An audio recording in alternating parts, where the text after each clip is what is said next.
Okay, so why don't we travel back in time to like 1985, let's just say, as pick a random year. So let's say 1985. Where was a young Jason Narducy, and what was he?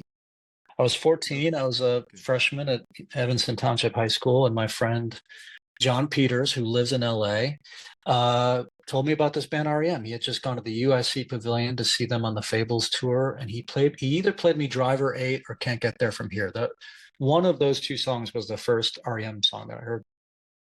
And I liked it, but I didn't, go buy anything. It wasn't until when Document first came out, I was up in Madison, Wisconsin with some friends as a junior, probably having a little bit too much fun, you know, beyond the boundaries of legal things. But I bought my first REM record, which was Document, and within the first 10 seconds of Finest Work song, I just thought, I'm all in.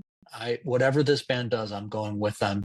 And then I was able to go backwards, and Life's Rich Pageant just knocked me out. And it's funny because we did the Murmur tour last year, and I was very familiar with that record, very familiar with Reckoning. Fables was a little bit of a blind spot for me. I knew about half the songs, and it's a more moody and linear record for REM. But after having, you know, gone in the deep end with it and dissected it and reconstructed it for my own brain to play the parts, I'm more in love with this band's music than before. Yeah, When that the album happens. is the album is kind of an outlier in a way. I mean, I started I was fortunate in that I'm a little bit older than you. I started out at the beginning. Yeah, But when Fables came out, I was like, well, this is a little bit different.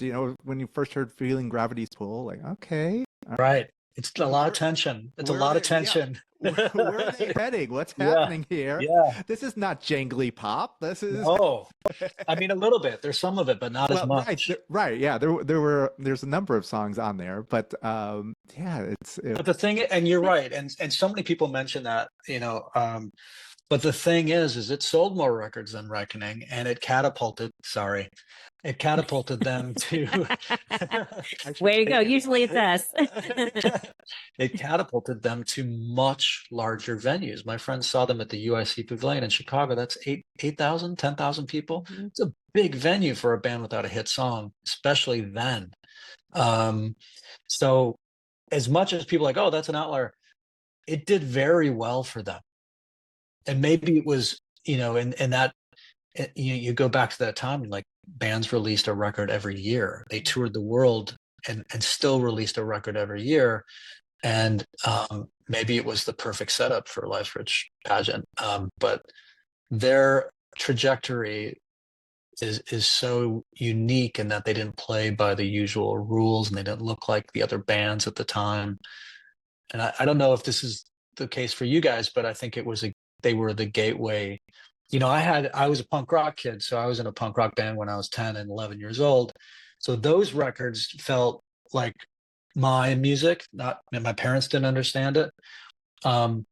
And then there was like newer bands that I liked, like Cheap Trick, who now sound like classic rock, but they were kind of the new version of Mhm. the Who and the Beatles and Zeppelin, the Kinks, and that. But REM was kind of the gateway to what we call college rock or indie rock now. And for people of my age, that it's amazing how many people feel the same way.